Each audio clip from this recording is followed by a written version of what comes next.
Hi, everyone, and welcome to the first deep dive for 2026. It is great to have you all here. We've got about 40 people, so we're going to go ahead and start.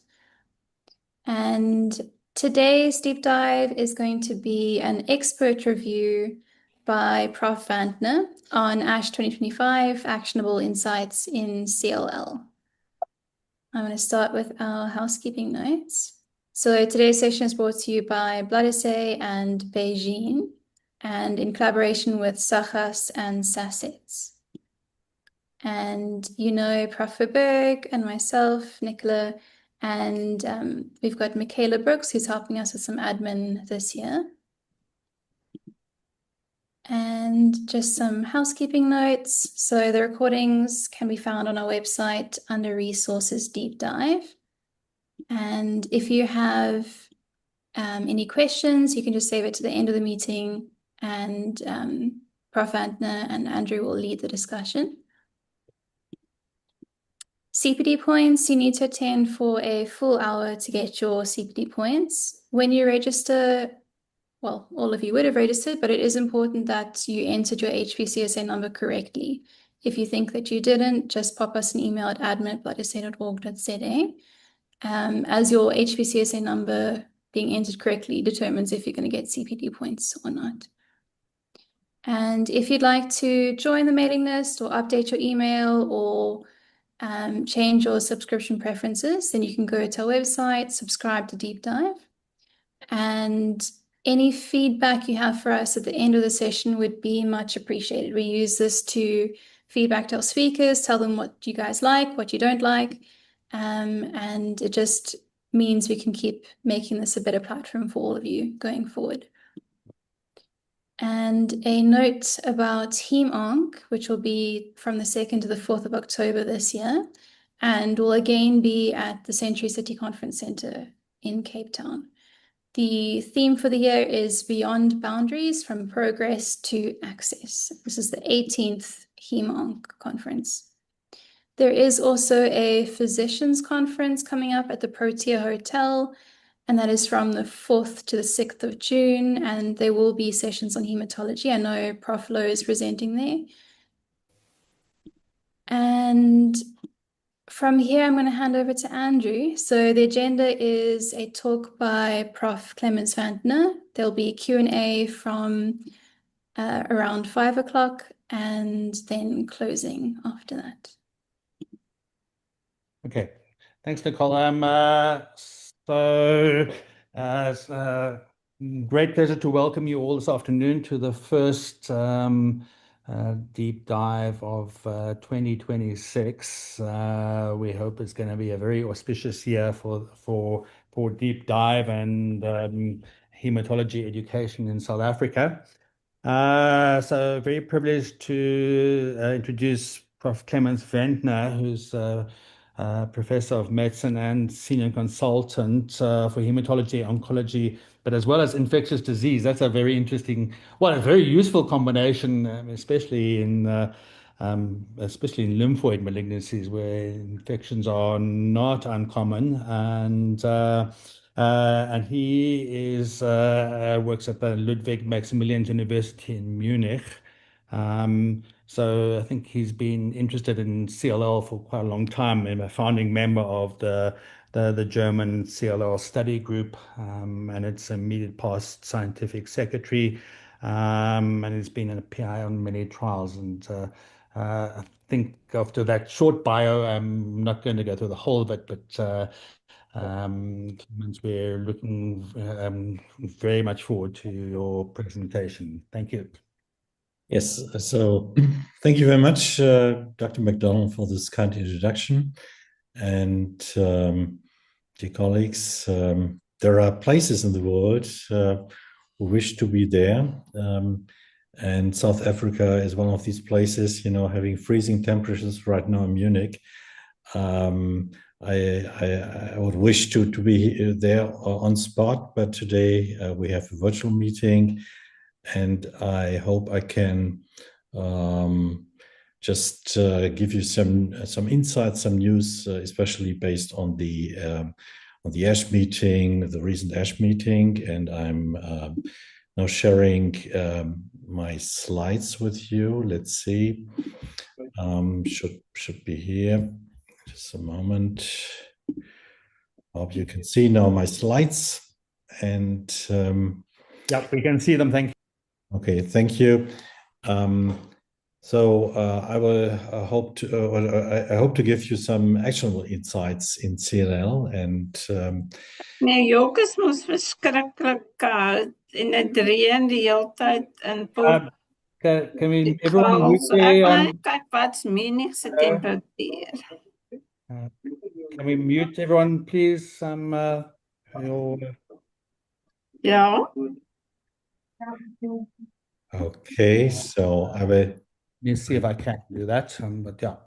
Fixed. Sorry about that. Okay, thank you. So here are some potential conflicts of interest. This should be shown as usual. You see some interaction with companies, but well mixed. And now this is the also official disclaimer. So I'm showing here also some drugs that are not licensed in South Africa. But I think this is a scientific meeting, so I will just pinpoint when I'm talking about off-label use. Now, let's now talk about CLL. So we think this is a very unique model system in oncology, especially in malignant hematology. I think at least we have understood a little bit what's going on in CLL, and we know some druggable targets. So anti-CD20 still meaningful. You know that strong anti-CD20s are in use in CLL, like obinutuzumab. BTK inhibitors, it's the backbone of the modern CLL therapy. Ibrutinib, acalabrutinib, zanubrutinib, these are the most frequently used BTK inhibitors. Now, pirtobrutinib, I will also talk a little bit about this in the relapse setting. We have seen new data at ASH also on pirtobrutinib in the frontline setting. Then I think we should mention the BCL2 inhibitors. This is plural because besides venetoclax, there is a new BCL2 inhibitor called sonrotoclax. It's work in progress. It's not licensed so far, but also at ASH, we have seen very interesting updates also on this BCL2 inhibitors. And my educated guess would be that we will see an approval of this drug in the next near future. Besides these classics, especially in the relapse setting, there are trials ongoing. Also here in Munich, by the way, on BTK degraders. At ASH, we have seen some data. Lysocell is a CAR T-cell product that's approved by the FDA, not by the EMA. So this is also something we have to keep in mind. And you don't see mentioning of classic DNA damaging drugs. Chemotherapy, chemoimmunotherapy is, I would say, more or less dead in CLL. It's a field of targeted drugs. Now, what are the guidelines in CLL? And I'm the author of the guidelines of the German-speaking countries. So this includes not only Germany, but also Switzerland, Austria, and some smaller German-speaking areas within Europe. And you see that it's quite simple. We are asking, checking our patients for molecular features like deletion 17p, TP53 mutation, whether they harbor a complex karyotype in their leukemic cells, yes or no. And then if you answer these questions with no, so no high-risk features like TP53 or complex karyotype, we watch out for the IGHV mutational status. And if a patient has a mutated IGHV, we would call him a low-risk CLL. And you see these are the options. time-limited therapy based on venetoclax obinutuzumab, or acalabrutinib venetoclax, or ibrutinib plus venetoclax. You might also use a BTK inhibitor, but for low risk, maybe it's a little bit too much, because BTK inhibitors means continuous therapy if you use them as a monotherapy. Then we discriminate a so-called intermediate risk CLL subtype. These are patients with an unmutated IHHV status, no complex karyotype, no TP53, and here we have all options: continuous therapy or time-limited therapy, as mentioned, Ven-Ob, the AV, so acalabrutinib venetoclax, or the IV, ibrutinib plus venetoclax. And on the right side of this figure, you see patients with a high-risk feature, meaning TP53 aberration, complex karyotype. Here we say a BTK inhibitor continuous therapy is the gold standard, and you should think twice when you use a time-limited therapy. So this is the scene given for the CLL therapy. This was the status in September 2025. And you know, in December, usually the ASH meeting comes. And speaking now for the German CLL study group, we had a joint venture with many study groups. You see the Hoven, so the Dutch study group, the Nordic CLL study group, the Israel CLL study group, and so on, Italian, Ireland, Switzerland, and also the Spanish study group. All of them joined to this so-called CL17 project. It's a frontline project. So we had the pleasure and the honor to present data at the plenary session at ASH. And therefore, I think also together with you, I would like to go through some of these data sets, and I think we have enough time later on to discuss details. So what was CL17? So this was a randomized phase 3 trial in previously untreated CLL patients. This was an all-comer trial. As you can see, patients were stratified, but everybody could enter this trial, regardless of fitness, regardless of 17p or TP53 status, regardless of IHHV status. So those patients were randomized between a monotherapy with ibrutinib, 420 milligram per day, as a continuous therapy. The second choice was venetoclax obinutuzumab, so the standard VO regimen, and the third one was an I plus V regimen. This time, when the trial was started, A plus V, for example, was not approved, and we just didn't have, our statisticians said, also acalabrutinib or sonobrutinib as another arm was not possible, because this would just lead to very high patient numbers we had to screen and recruit. Nevertheless, we had 976 patients screened in 174 sites, mostly within Europe. You see 13 countries were taking part in this effort. And the enrollment was quite quick. You see February 21 to November 22, so less than 2 years. And this was during the COVID pandemic. So there were some challenges, but in the end, I think all participants, including the patient, made it. So the median observation time for the ASH abstract and the ASH presentation was 34.2 months. And now we can go through some details. So let's first talk about the patient characteristics.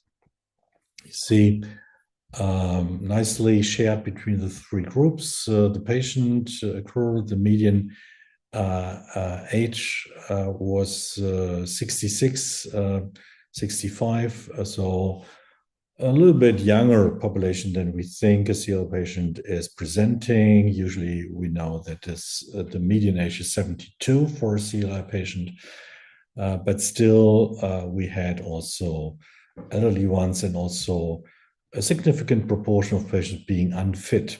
So 43% of patients were unfit, defined by the so-called CIL score, the Cumulative Illness Rating Scale score. So if this is above 6 or the creatinine clearance is below 70 ml per min, we would call this patient an unfit patient. More than half of the patients had a so-called unmutated IHHV status, so this is a high-risk feature. And having said this is an all-comer trial, you also see that roughly 8% of patients had a TP53 mutation and or a deletion 17p. You see that also complex karyotype was assessed in this trial. 15 to 20% had a complex karyotype within this trial. Now, what about the side effects, adverse events in this trial? There were side effects, especially, let's first concentrate on the venetoclax obi, so the left column. You see, neutropenia was an issue, especially with venetoclax obi. So 52.5% had a neutropenia. This is all great. AFib was less frequent for Ven-Obi, only 3.7%. You see for ibrutinib plus venetoclax or ibrutinib monotherapy, the AFib rate was above 10%, so 12.5 or 16.8%. And with respect to infections and infestations, roughly 80% of patients had this problem. We have seen COVID-19 infections, especially also pneumonias. And you see some other features like hypertension, etc. But I would like to concentrate now on the infections, because this is still could be a limiting issue also in this trial. You see the venetoclax obi induced, now we are talking about grade 3 to 5 infections. So severe infections, also fatal infections. We had actually 47 patients in the Ven-Obi arm, roughly 16% with a serious or severe COVID-19 infection, and roughly 10% had a pneumonia. You can see from these figures that this is higher than compared to the other two time-limited or finite treatment arms. So infections seem to be a problem, especially with Ven-Obi. Now, having talked about side effects, let's a little bit focus on the efficacy of these different regimens. You see, overall response rate is in the range of 85 plus minus %. We have no surprise, complete remissions, especially in the Ven-Obi arm. We know that obinutuzumab is a very strong inducer of complete remissions, but also the I plus V, so venetoclax plus ibrutinib is inducing in 46% of the participants in this arm a complete response. Monotherapy with ibrutinib, no surprise, is not inducing a lot of CRs. So the primary endpoint in this trial was progression-free survival, and this was here measured after 3 years. Think about this was a so-called non-inferiority trial. So it's not the case to prove that one arm is better than the other one. It's a non-inferiority arm, and the comparison this trial is powered for is I plus V versus ibrutinib or Ven-O versus ibrutinib. You see the hazard ratio 0.84 and 0.87 with overlapping confidence intervals, so there was no difference. And you see the figures more or less, 80% of patients are without progression after 3 years, regardless whether they receive continuous ibrutinib or time-limited VI or VO. This is, I think, the most important slide from the CLL17 trial. Now we can zoom in a little bit in the subgroups, and just as a co-founder, or just as a remark, this is not powered for. I mean, these are descriptive observations, and what can we say for this subgroup analysis? We have checked whether patients with a so-called unmutated IgHV, is usually a risk factor, are doing worse compared to patients with a mutated IgHV. And you see ibrutinib is neutralizing this risk factor. There's no difference. The same is true for I plus V. And we can say that venetoclax OB has a super appearance in this good risk subgroup mutated IgHV. And so there is not a real difference, but it's just telling us that for mutated ones, VO seems to be, a very good option. So the bottom line is no difference in these three treatment arms, regardless of the IgHV status. But at least from the descriptive level, there seems to be some, some nuances of difference in the outcome with respect to TP53 status. So patients with deletion 17p or a mutation of the TP53 gene, they seem to be performing a little bit worse in the I plus V arm, and especially in the venetoclax OB arm. It seems that the time-limited therapy might not be enough for these kind of patients. The continuous therapy is neutralizing this risk factor. But again, this is a non-powered subgroup analysis, and 3 years of observation is still a little bit short. But if you want to go for a more conservative therapeutic approach, you would offer your patients rather a continuous therapy with a BTK inhibitor instead of going for a time-limited therapeutic option. So this would be my conclusion from this slide. Similar story also for patients with a complex karyotype, and we assessed complex being defined 3 and more aberrations, but we also assessed highly complex, so 5 or more aberrations. Again, the venetoclax OB, based on just descriptive numbers, seems to be a little bit worse compared to the other 2 arms. You can also see the blue graph here.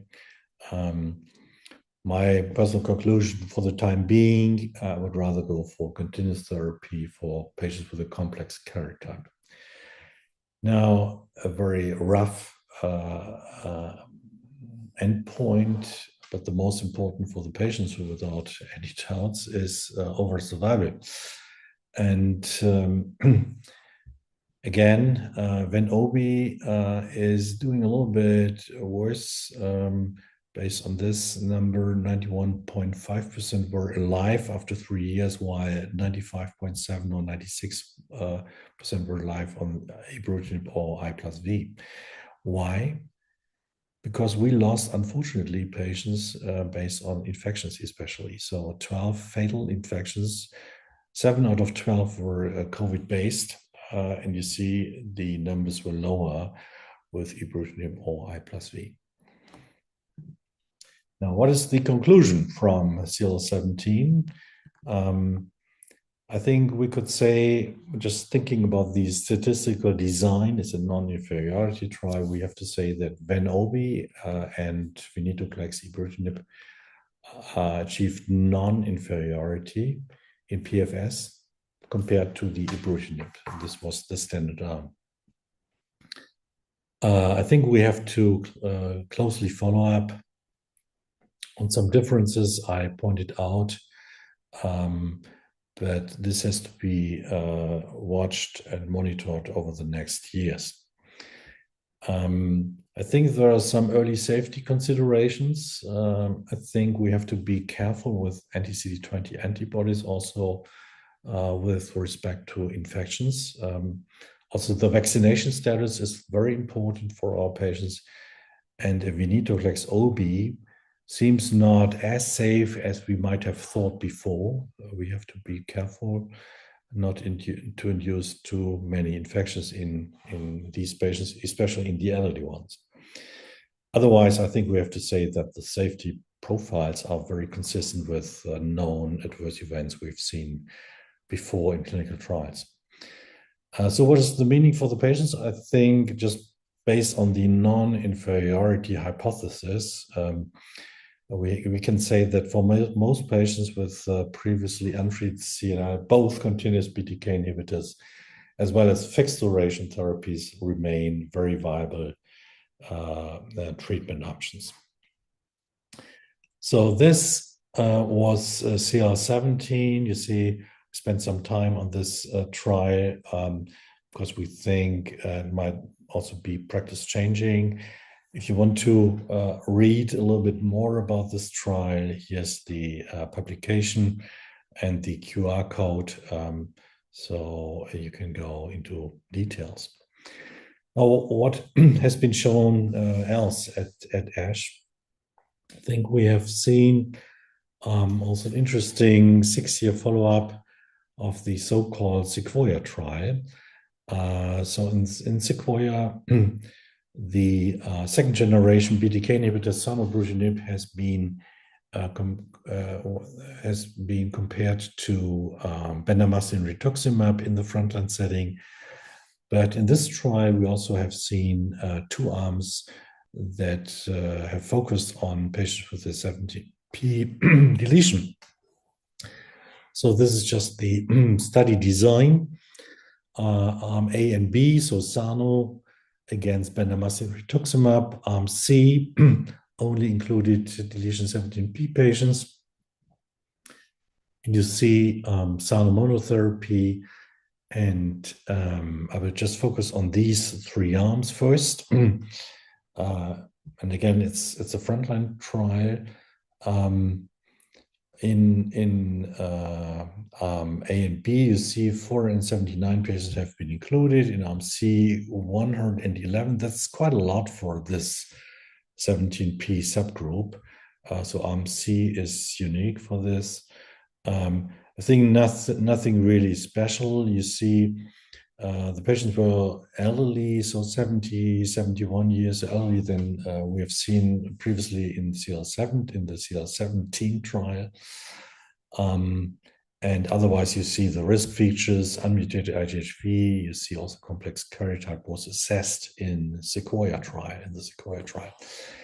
Now, the first comparison between zanubrutinib and bendamustine rituximab, you see the upper graph. Clearly, after 6 years, also the zanubrutinib monotherapy was the winner. 74% PFS versus only 32% for the bendamustine rituximab. So the bottom line is a continuous therapy with zanubrutinib is not only safe but also efficacious.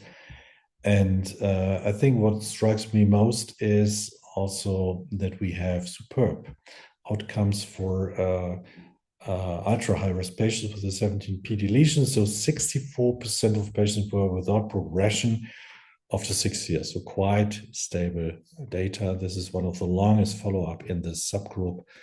Therefore, zanubrutinib seems to be a cornerstone for patients in need for treatment with a 17p aberration or TP53 mutation. Now we can zoom in these curves. And again, IGHV mutated versus unmutated.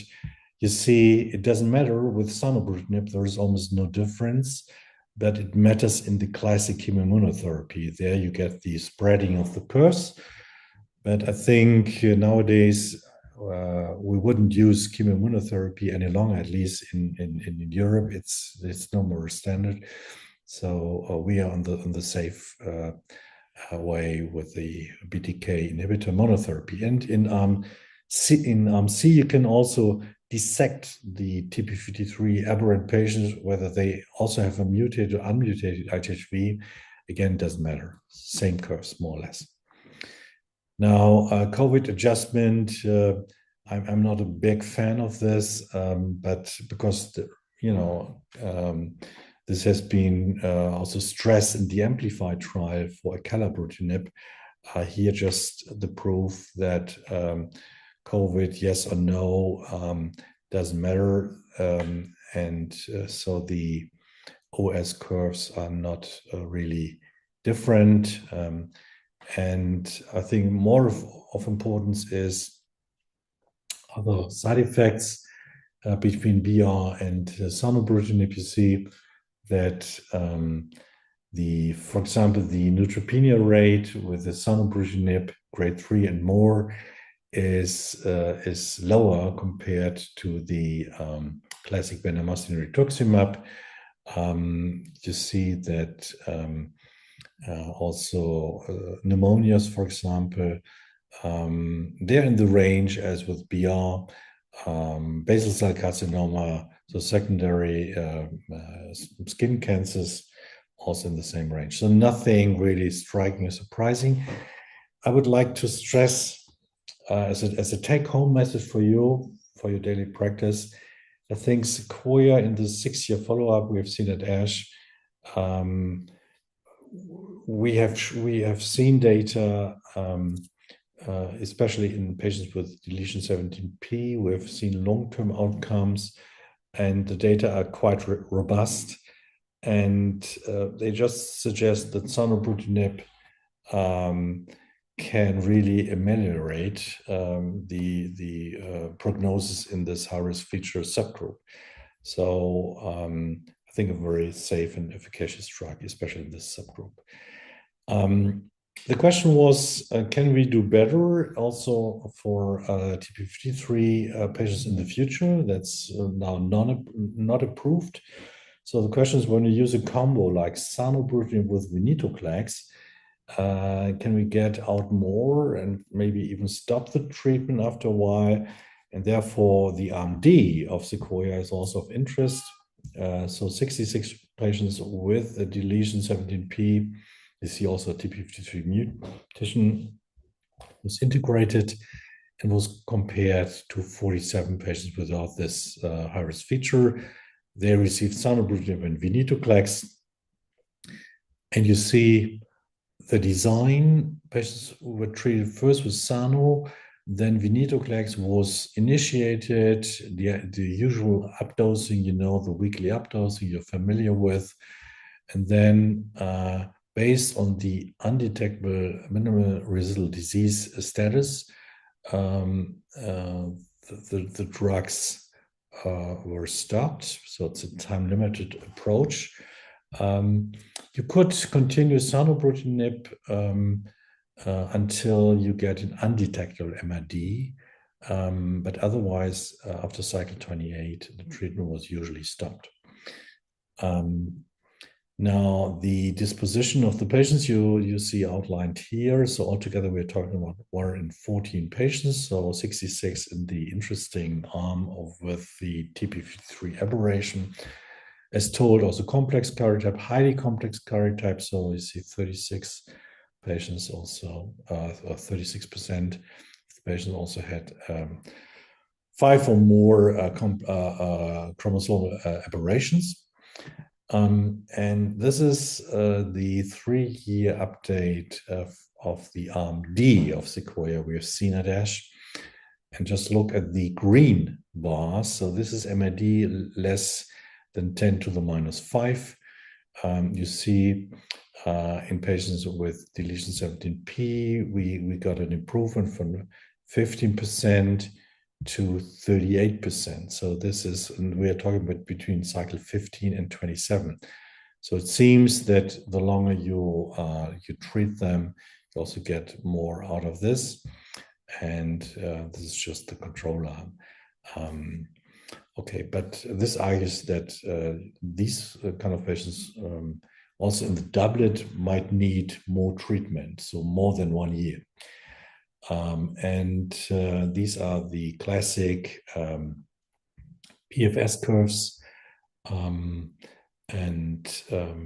I think you would agree that there is almost no difference between patients that harbor a deletion 17p or TP53 mutation and patients without this high-risk feature. So it seems that this doublet can equalize the prognosis and also ameliorate the inferior feature of a deletion 17p or TP53 mutation.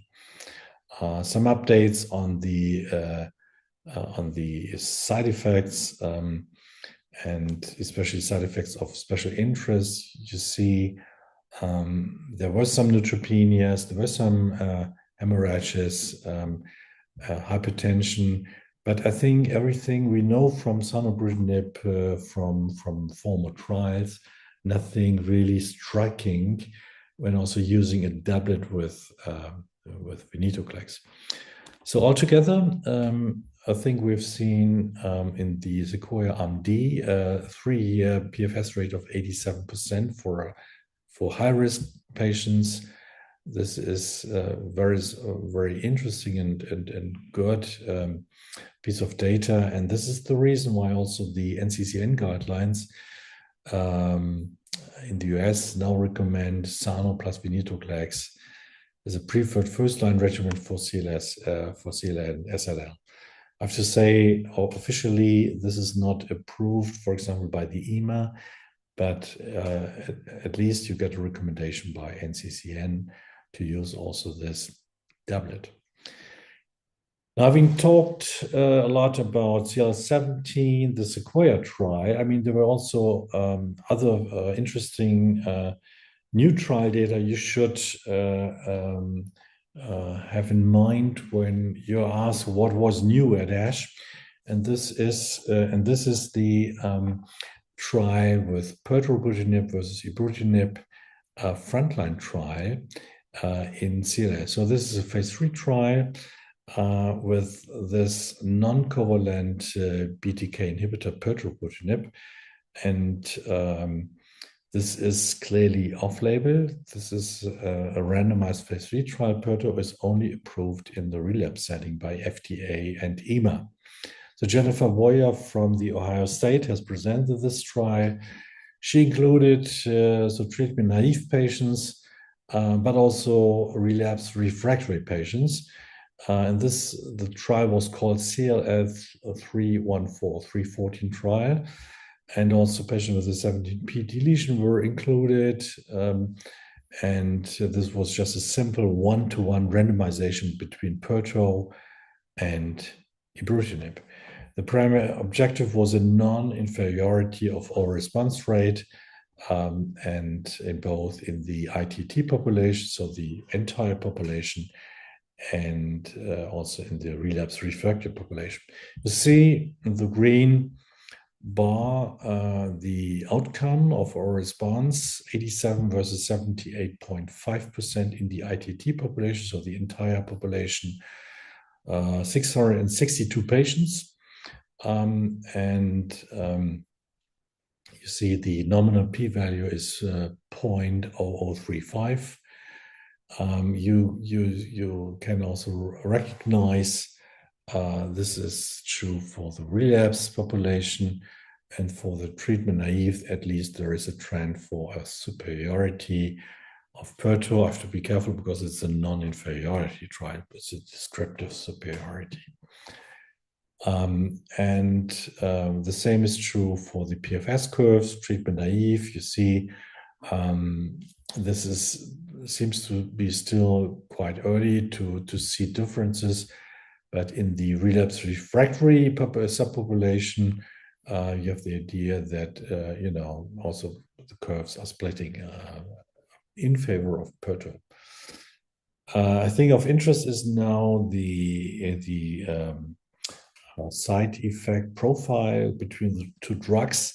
We do see less AFibs, A-flutters in the Pirto compared to ibrutinib, 0.9 versus 4.0% grade 3 or higher. and especially in the elderly ones, 1.5 versus 7.1%. So this is makes a difference. Now, PERTO, as shown in the 314 Bruin trial, is a continuous treatment when used as a monotherapy. So there was an effort by the MD Anderson in Houston, Texas, to integrate the pertobrutinib in a classic time-limited approach based on venetoclax and obinutuzumab, and this especially in the frontline setting. So Nitin Jain presented data on the so-called PVO regimen. So the PVO trial included frontline patients, and you have to be fit to be treated at the MD Anderson. So this is also of interest when you think about the perspective for this triple combo. And you see many time points where, you know, things like MRD assessment was done, CTs, you see bone marrows, a higher rate of assessments. Thing of interest is now the NGS MRD assessment in blood and bone marrow. And you see the end of cycle 7 and end of cycle 13 data here. And in green, this is not 10 to the minus 4, but 10 to the minus 6. So the highest you can get on the undetectable MRD level. And for sure, bone marrow is always a little bit lower, but still you get enormous high rates of undetectable MRD 10 to the minus 6. After 13 cycles, we are talking about 74%. If you go for UMRD4, it's 96%. So I think this is one of the most powerful triple combos we have seen so far. Still, we are talking about 77 patients, and as told, this is also a regimen, maybe not the best for every CLL patient, especially for frail ones. It's more an interesting perspective for fitter CLL patients that wish to have a time-limited therapy. You see side effects, neutropenia, grade 3/4, thrombocytopenia in 67% with respect to neutropenia and 70% with severe thrombocytopenia. Fevers have been seen by the colleagues at the MD Anderson. Dose reduction was necessary in 1/3 of patients, and but only few developed cardiac side effects like AFib. So Nitin Jain also summarized and said, okay, we are proud that we have seen these high UMRD6 rates. I think this is of interest, especially after 1 year. The UMRD6 was 86% in peripheral blood, for example, at 74 in bone marrow. And I think we will see more data on this. And they compared it in the internal review to their own data with I+V, for example. And so PVO was better. But it's just a descriptive thing at this point. Now, I think the future strategy is in CLL is to use time-limited therapies more and more. And the question is, when should we stop? And one rational approach is to use MRD guidance as a stopping rule. And this has been also assessed in the in this trial. It's called BJP 11417/101. So they use sonrotoclax. This is I would call it a second generation BCL2 inhibitor plus this strong anti-CD20 obinutuzumab. And so these are just phase 1 data. You see the trial design. OB was started, sonrotoclax ramp up, and then sonrotoclax, there were 2 dose levels, were 60 milligram or 320, and based on MRD guidance, treatment was discontinued. Side effects, there is not a big difference between the 160 milligram cohort and the 320 milligram cohort based referred to the sonrotoclax. Neutropenia is an issue, but it seems more or less to be manageable. Some COVID cases, but otherwise nothing, I would say, really striking. Efficacy was high, or response rate 94%, CR rates in the range of 40%, especially with the 320 milligram cohort. And the 18 months PFS rate was 94.3%. So sonrotoclax obinutuzumab seems to be quite efficacious regimen. And they also assessed by NGS, so meaning a 10 to the minus 6 MRD assessment. So 19 out of 21 patients that were analyzed achieved a uMRD6. So again, this is record high, but still a phase 1 trial. But more to come. There is a registration phase 3 trial, so-called Celestial or CLL trial, that is assessing especially this combo with sonrotoclax in the 320 milligram dosing, and this trial is currently recruiting patients. This is now the bridge to the second part of my talk. It's not the half because I make it a little bit quicker for you. So perspectives in relapsed refractory CLL. This is the German guideline on refractory and also relapsed CLL. You see, everything depends what you did in the beginning. So has the patient received an OB in the front line, then you would rather maybe go for a BTK inhibitor. If it's a late recurrence, you might use venetoclax rituximab. In Germany, for example, once a patient has received BTK inhibitor, second line Perto is allowed. So you see different options in this guideline.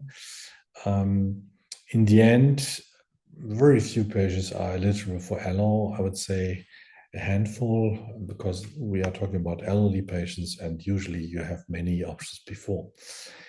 So what is really new coming from ASH? I would say that we are seeing more and more data on so-called BTK degraders. And so the Cadence 101 trial assessed the role of one of these BTK degraders called BJP16673 in relapsed refractory CLL. Based on 68 patients, the majority with high-risk features, unmutated IGHV, deletion 17p, etc., complex karyotype, many lines of therapy, of prior therapy. We can say the most frequent side effect on a BTK degrader is neutropenia. Grade 3, you see, and more is 25% of patients had this side effect. In some of them, half of them, we also have seen serious pneumonias. Otherwise, fatigue, but not really major grades. So we're using also this degrader within our trials here in Munich. And we are just quite satisfied, and especially our patients, because you got a very quick response and the side effect profile is limited. And it seems that the 200 milligram dosing cohort is the best. This is the cohort. This is also developed for further trials. You see that more than 90%, so 94.4%, are responding. We have to be cautious because this is based on 18 patients in this cohort, but altogether based on the 68 patients, we have an 85% response rate. And this is remarkable in this setting. The response is observed also in triple exposed patients, so with a covalent BTK inhibitor, with a BCL2 inhibitor, and a non-covalent BTK inhibitor. So 9 out of 12 patients are responding. Also, patients are responding in the complex karyotype subgroup, 72.7%. So the PFS rate after 12 months is 73.5%. So 3 out of 4 patients are still without progression after 1 year, and after 1.5 years, let's say two-thirds are still without progression, so 65.9%. I would like to track your attention also to another CLL-linked disease. I would call it a Richter's transformation.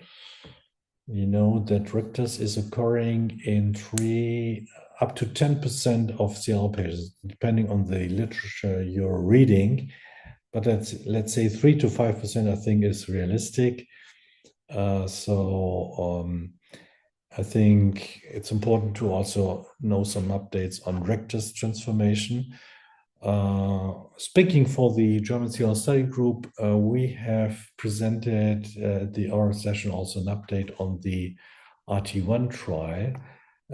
So our Richter's trial, we have used a combo of a checkpoint inhibitor, tislelizumab, plus BTK inhibitor, in this case zanubrutinib. And we have presented some data before. So the primary endpoint was overall response rate, but for sure we also checked for PFS and overall survival, time to next treatment. And so this we have published, I think 1.5 years ago in Nature Medicine. I think it was December 2024. We've seen a response in 58.3% of our Richter's patients with this doublet. And we have seen 1 out of 5 patients had a complete remission, so 18.8%. This was remarkable, and if you compare it with an R-CHOP, you get lower responses, so less than 40% overall response rate and almost no CR. So this was an improvement. Now we have seen an update with the prolonged observation time of 25.7 months. So the median PFS is 10 months, but the 24 months PFS rate is still 33%. So it seems that the curves are quite stable at this point. And the 24 months OS rate is 63.3%. Again, we will follow up on this, but at least this 2-year view on the data is promising. I think it's better than R-CHOP. Therefore, in Germany, I would say most of the Richter's patients are now treated with this doublet instead of R-CHOP. So there are updates on this protocol, this RT protocol.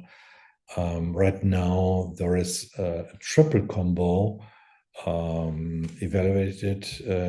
This triple combo includes also BCL2 inhibitor, in this case sonrotoclax. But this is an ongoing effort, and there are no data available at this point. So I would like to summarize the data I've shown you based on the recent ASH meeting. I hope you could appreciate that the CLL17 trial, abstract number 1 from this year's ASH, has shown that a time-limited therapy based on Ven-Obi or ibrutinib plus venetoclax is the same, more or less, than a continuous therapy, so it's non-inferior. I have highlighted that high-risk CLL, especially patients with a complex karyotype, also patients with a deletion 17p or TP53 mutation, might benefit more from continuous therapy. But again, this is under investigation. We have to look for the data based on a longer follow-up, so more than 3 years. Sequoia, there were 2 abstracts dealing with zanubrutinib monotherapy or sano plus venetoclax, so arm C or arm D from the Sequoia trial. Arm D, I have to stress, is off-label. But in summary, sano alone or sano plus venetoclax is highly effective in patients with deletion 17p or TP53 mutation. The Bruin 314 trial, a frontline trial, has shown that pirtobrutinib in general seems to be is at least non-inferior compared to ibrutinib. So this was the statistical design of this. On a descriptive level, we've seen better data for pirto compared to ibrutinib with respect to overall response rate, PFS, and toxicity. But at this point, pirto is not approved for frontline. I've shown you the MD Anderson data of the triple combo PVO. So pirto, venetoclax, obinutuzumab. We've seen extremely high UMID6 rates, up to 86%. This is based on peripheral blood, but again, this combo is not approved. And I've shown you some data on the second generation BCL2 inhibitor, sonrotoclax, in combination with obinutuzumab. The UMID6 is up to 91%, so one of the highest we know. Based on peripheral blood, cycle 15, again, it's not approved, but I pinpointed to clinical trials, especially the Celestial trial, that is elaborating this combo more and more. Now, within the relapse setting, I would say the greater trials of interest, I just picked one, the Cadence trial, because I think it's one of the most advanced trials in the setting. We've seen in this refractory setting response rates up to 94%, especially in the 2 milligram cohort, and PFS rates after 1.5 years of almost 66%. I've shown you an update on the RT1 trial, the Richter's trial, based on the tislelizumab and zanubrutinib, with, I think, good outcomes with respect to PFS and OS. Formally, on a formal point of view, it's an off-label standard, but I think it's worthwhile to just convince also health insurance companies to pay for this combo, because I think it's much better than a classic R-CHOP. So having said this, I would like to thank you for your attention. Here are my contact details if you want to ask questions after the seminar. And otherwise, I'm stopping now, and I'm happy to answer some questions you might have. Thank you. Thank you very much, Prof. Wendtner. So there are currently no questions in the chat box, so I'm going to start with some questions. You've indicated importance of complex karyotype, and you've also incorporated that into your guidelines for standard clinical practice. So no, we don't have CLL karyotype routinely available to us. So the question is, how important do you think karyotyping is in the assessment of CLL? And this also in terms of CLL 17, what was the percentage of successful analyzable karyotypes in CLL? I mean, because there are always going to be patients who don't grow. So you know that data in terms of how effective is karyotype? Okay. Yes. Thank you, Dr. McDonald. I think a very important question. So there were years where we thought that things like complex karyotype translocations are not very important for CLL, and also the technique was underdeveloped. Also, my research group, we just focused some years ago on this, And by using either CD40 ligand feeder a layer assay, or much more simpler, just CpG oligonucleotides, you can get a good karyotype assessment in 90% plus of your CLL patients. So the technique per se is nowadays well established. And now, in answer to your question, we do see in roughly 14% of patients a complex karyotype independent of a TP53 aberration. So we would miss this when just assessing, classic FISH and TP53 screening assays. And so the new German guidelines, I didn't highlight at this point, also said that the assessment of translocations would be desirable. It's not mandatory at this point, and we know that translocations are also another high-risk feature. We know that up to 30% of CLLs have translocations. Not all of them are, so we have to discriminate them between balanced and unbalanced translocations, etc. But again, it seems that there is also another high-risk feature behind this classic assessments.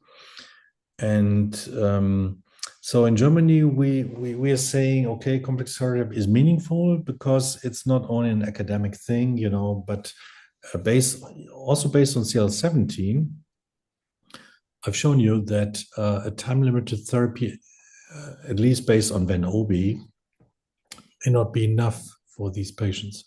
So again, a more continuous therapy might be more beneficial for these patients.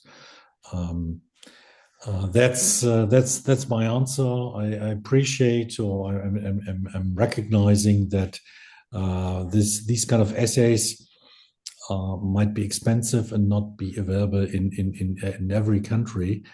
But I'm just saying we would rather recommend a continuous therapy also for patients with a complex karyotype, at least a highly complex karyotype. So just following on, there's a now question that's appeared. So, I mean, what do you consider as a baseline investigations for CLL treatment decisions? So you've indicated on complex karyotype, but there's a question. I mean, it's from someone who works in a very resource limited. I mean, the access to any novel therapies are predominantly doing chemo or chemoimmunotherapy. I mean, I would say most important is at least to assess TP53 aberration. I would be happy if I do see at least a FISH. The 17p deletion is then excluded. I mean, would be better also to do a TP53 sequencing, but I mean, if the resources are limited, I would be happy at least to see a FISH on 17p, because this triggers a treatment decision, TP53 patient, I would rather give a BTKI monotherapy or at least an I+V. I would not give, or no, I would not offer Ven/Ob nowadays. So I would say this is something I would recommend. The IGHV mutation status, we can say, I mean, does it really matter after CL17? I mean, we've seen that regardless of the IGHV mutation status, either one of the three regimens we compared is equal. So you can use ibrutinib monotherapy, you could use I+V, you could use Ven/Ob in an unmutated, IGHV unmutated patient, and it's still more or less the same. So this is something, if resources are limited, you can neglect, but at least 17p deletion should be excluded, I would say. Okay, so the question, so you indicate in CLL 17, 17p disruption in whatever form it takes, best served by continuous BDK inhibitors. But the Sequoia Arm D, the Zanu plus venetoclax, actually had a very good progression-free survival. So do you think, I mean, because in that study, the BDK was prolonged greater than the usual standard time limited like I plus V, kind of option. So do you think that is it possible to do time limited therapy? Because obviously long term BDK is quite expensive. So Mhm. is it possible to do a longer time limited Mhm. therapy using a BDK like as in Sequoia RMD? What are your Mhm. Yeah. So in principle, I would agree and say yes. This is a meaningful approach. Um, there are data, for example, for also I plus V. If you prolong it instead of these um, uh, 15 cycles, or I mean, the combo is only for 12 cycles because you have a run-in of 3 months. If you do the combo instead of 12 cycles for 24 cycles, it's much better for specific high-risk groups. Unmutated IgHV, we have seen in, as you mentioned, the Sequoia MD, also prolonged doublet. This might be the future also to save some money. I mean, to be frank here, because continuous therapy is not affordable for forever, neither in South Africa nor in Germany. Um, but at this point, we don't know exactly when is the best time to stop. What is the best duration? Is it 2 years? Is it 3 years? Is it 1.5 years? So this is still an open question. And if you want to do it freestyle, and have limited resources, I would say yes, the high-risk subgroups need more than 1 year of a doublet, probably 2 years. This would be my educated guess, but the science still has to be established behind this question. And then just one last question from me. Obviously, the anti-CD20 addition in terms of infection rates, and I realize obviously COVID and anti-CD20s are really a bad combination. But in CLL17, just in terms of immunoglobulin measurement and routine replacement, because obviously anti-CD20 is going to, we know CLL has got a high rate of hypogammaglobulinemia, but in terms of adding CD20s to that, and what's your approach to hypogammaglobulinemia in CLL? Yeah, I mean, I don't know the exact situation in South Africa, but in Germany, we are a little bit limited in the supply of immunoglobulins. It's only reimbursed if you have a level of the IgG below 4 gram per liter. Then the health insurance companies have to support you or the patient, and then it's reimbursed. We have recent discussions with myeloma doctors here in Munich. They do it regardless of the cutoff. They just flush their patients with immunoglobulins. But this is the official rule. If the IgG is below 4 gram per liter, you have to substitute when the patient also has infections. And I'm doing this here. And in CL17, it was not done because was not prescribed in the strict sense in every center. You've seen we had many centers, and not every center was supplying the IgG. But I mean, COVID was also COVID. The COVID problem we've seen, the Van Obi arm you mentioned, was also independent of the IgGs. So this was also on top, I would say. But at least you could maybe rescue some patients or prevent infections in some of the patients when you substitute IgGs. Okay. So I think there are no more questions. So I am going to say thank you very much for an excellent update in CLL.